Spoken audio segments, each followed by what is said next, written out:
Hi there, and welcome back to Live in 30 with 30 Second Success. I'm Laura Templeton, CEO and founder of 30 Second Success, helping people make better connections for networking as well as for video by improving their 30-second commercials. I'm really excited to be here today. This is episode 6 of Live in 30. We've been doing this now for 6 weeks, and I'm really excited to share some more information that will help you build better relationships and improve your networking as well as your business. So thank you so much for being here. Just as a quick reminder, make sure that you're connecting with me online, on Facebook, on LinkedIn, on Instagram, on Twitter, and YouTube. Hey, Steph, welcome today. Good to see you here. So thank you so much for joining in today. Today I'm going to be talking about one-on-ones and how important they are for your business. So I just wanted to remind you that, we've gone through some of the different aspects of networking and connecting and building those relationships and having great conversations, and all of those tools are there for you to just kind of go back and reflect on. So if you're looking, you want to go back and watch some of the old episodes, they're not very long. I don't keep everybody here for too long. Just some great tips, and you'll find them on my YouTube page, or you can go back through the 30 Second Success Facebook group or Facebook page, my business page, and you'll find them there as well. I try to make sure that I share them every week, so if you've missed any, you have access to them, and they're always there for you to take a look at. So thanks again for joining me today, Steph. I appreciate you being here. So anytime you have any questions, if you want to just pop them up there, I'd love to share them with our audience and put them out there. So just chime in anytime you'd like. So what I wanted to share today was about one-on-ones and the importance of those one-on-ones and why they are important to your business. So for many people, it's funny because I've actually had people when I'm doing presentations and workshops, and I'll talk about one-on-ones, and people are like, what's a one-on-one? Which really kind of surprised me. And it's basically an in-person meeting with one other person. Obviously, it's one-to-one, face-to-face, those conversations that we have with people that we've connected with through networking or business, or even through a referral. So having one-on-ones is very important to your business. And the reason why I say that is it's that opportunity to sit down with people who are potentially a client, or potentially somebody that you can collaborate with, or potentially somebody that has clients that are similar to yours and can refer them to you. So thinking about it this way, sitting down one-on-one with people that can either become your client or connect you to your clients. So there's always an opportunity in front of you when you meet with someone, or you can just build a really great relationship with somebody you haven't met before. It's all about building that know, like, and trust factor. Now, last week we talked about the know, like, and trust factor and how important it is to your business, and how building that know, like, and trust factor from the very beginning can set you up for more opportunities. When you sit one-on-one with people and you're able to share information with them and ask them some really great, valuable questions that draw them into a good conversation where you have their undivided attention, that know, like, and trust factor really starts to deepen. And that's what's important about those one-on-one meetings.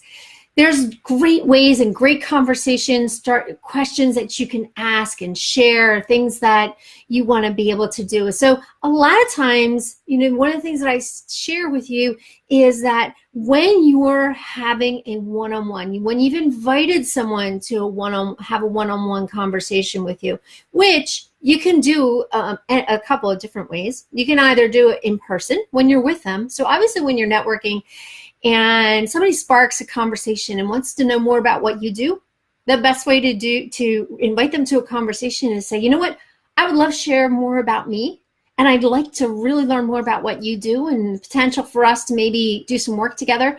So why don't we do this? Why don't we schedule a time to connect for coffee, whether it's virtual or in person? And that way we can really give each other the undivided attention that that our conversation really needs. And that way we can still connect with the other people in the room here and give us more time. So that's a great way to invite somebody. Make sure you have your phone, make sure your calendar's in your phone.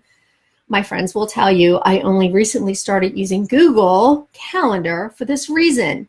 I used to keep a paper calendar and I didn't always have it with me. But if you have a paper calendar, make sure you bring it with you, or use your calendar on your phone and set the appointment right then and there. It really shows people that you value them and you value your time together. So it's all about building that know, like, and trust. When you show someone that you value them, they begin to trust you. The other way you can invite someone to a one-on-one is if you didn't have an opportunity to ask them and invite them when you were face-to-face, is through email. It's simple and easy. Send them your calendar link. I use Calendly. It's a great way to get people to sign up right away for a virtual coffee. Now, I talk about virtual coffee. It's just as easy to do as meeting someone one-on-one, but it's a great time saver, especially if you have to travel a lot. I network in the city. I'm 20 miles away from home. Some people live on the opposite side of the city. So rather than us both spending a lot of time driving to somewhere that we need to meet, I will invite them to a virtual coffee. Or if I know that we're going to be networking in some of the same areas, I'll schedule a time to connect with them either before or after. So that way it's kind of using time wisely, obviously.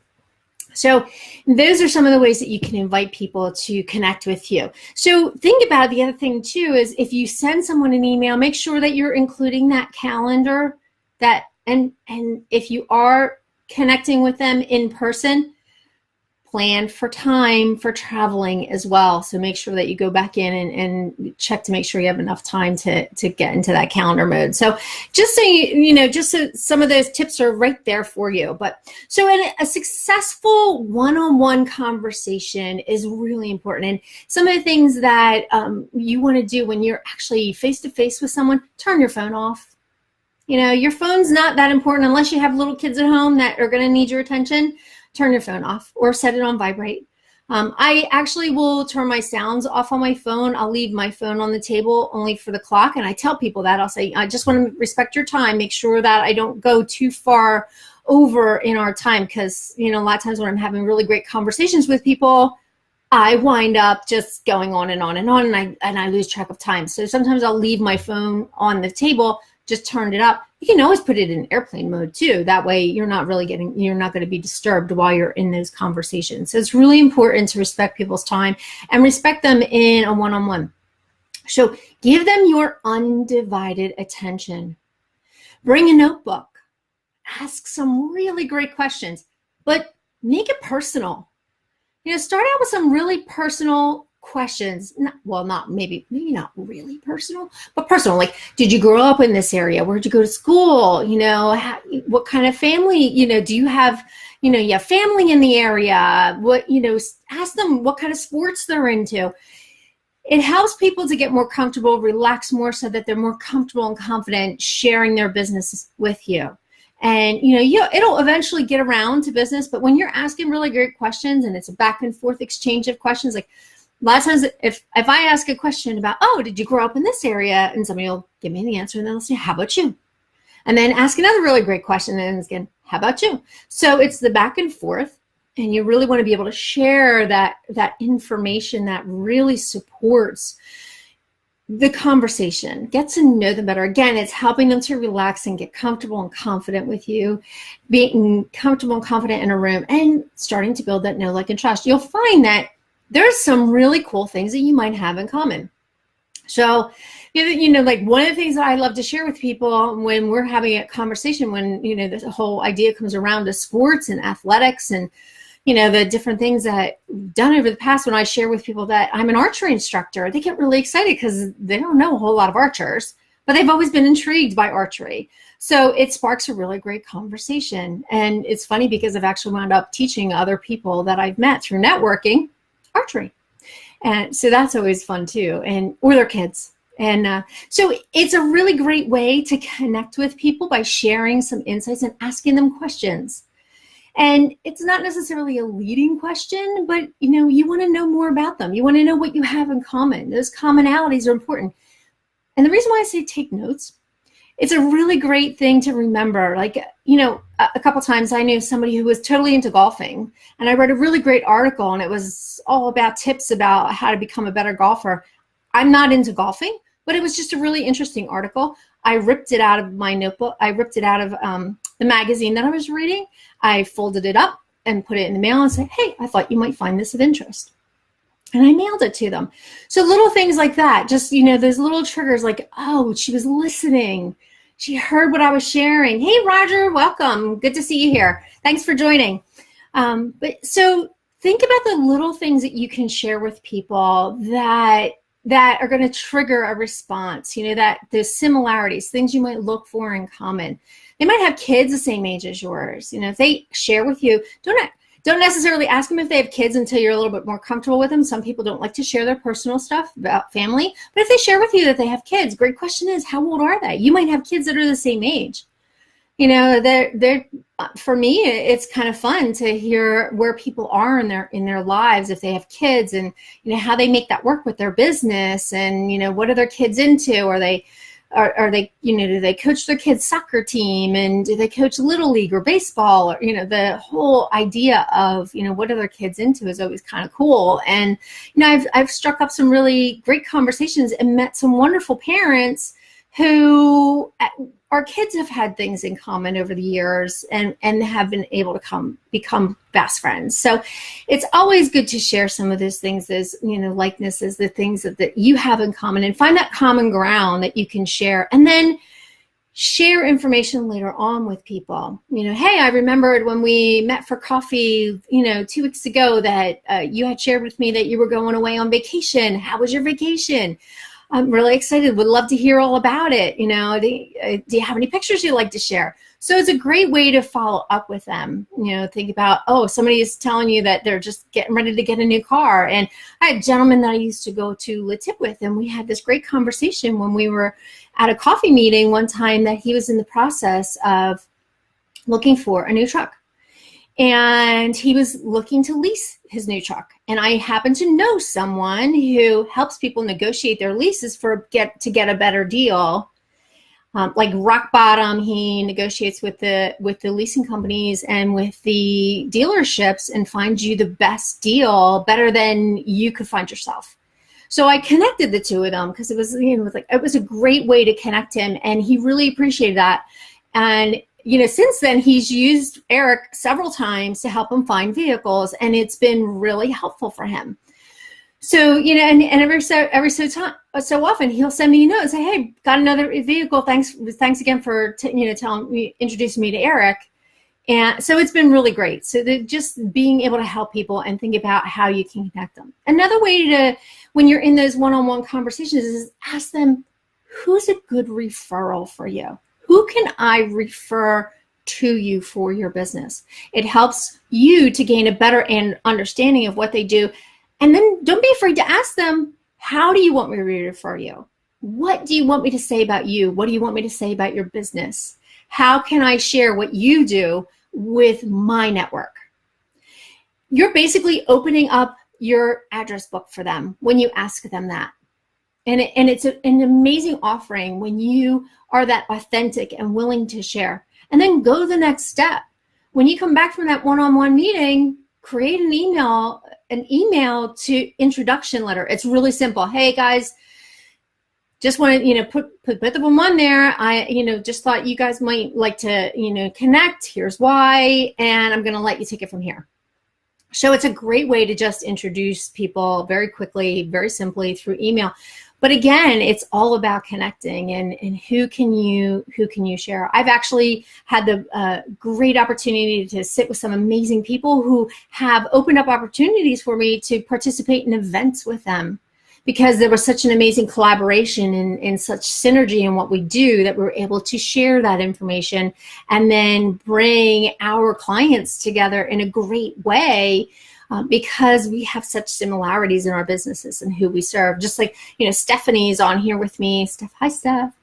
Stephanie is on here, and, she does social media and helps people with their brand, getting that brand message out there. And we're collaborating all the time on how we can help each other's clients and just, create that messaging that's consistent, whether it's through the social media or through networking or, just getting that message out there. So it's great for us to be able to collaborate. And that's, one of those benefits of learning what each one of us does, so that we can share with our audience, hey, I know someone who can help you with that. I know somebody that I think you should meet. So there's some really great ways for you to use that one-on-one time with someone, just building those relationships. Remember, it's all about the know, like, and trust factor. And when you can start building those relationships, and before you come away from that meeting, make sure you schedule the next one. Because you're going to want to get, you want to get to know them a little bit more. You want to go a little bit deeper, continue to stay connected with that person. The best way to stay connected is by scheduling the next time, your next appointment together. Share with them when you're going to be networking somewhere. Hey, why don't you come with me to this networking event? It's a great way to meet with them again and to stay connected. So be sure to be inviting, the people that you really enjoy connecting with. Invite them out to other networking events, or invite them to have another cup of coffee with you. You want to share some more information, invite them out. So continue to build that know, like, and trust factor. One-on-one meetings are really important for that, and it really is helpful. And you can do it, remember, one of two ways: in person or virtually online. Face-to-face, that's what's important. Use Zoom or Skype, but face-to-face. I think you can actually even use Facebook. There is a way to do the video through Facebook Messenger. So there's lots of opportunity to be able to, meet with people in person, in face-to-face, real time. So take advantage of it. And don't forget, that sometimes we hide so much behind our computers and our phones that we forget that people need to see our faces, because that's where the expressions really come in and that genuine interest really shows up. So thank you so much for joining me. Stephanie, Roger, appreciate you guys being here. Would love to answer any questions that you might have. Just pop them in there. Don't forget to connect with me at 30secondsuccess.com. Lots of information on my website, on social media. Watch the videos, send questions, make comments. I'm here for you. So if you're struggling to connect in your networking, if you're looking for a better way to really make those authentic connections that are heartfelt and really building your network and those connections with the people that you meet, reach out. Call, schedule an appointment. I'm here for you. I'm Laura Templeton with 30 Second Success. Have a wonderful day.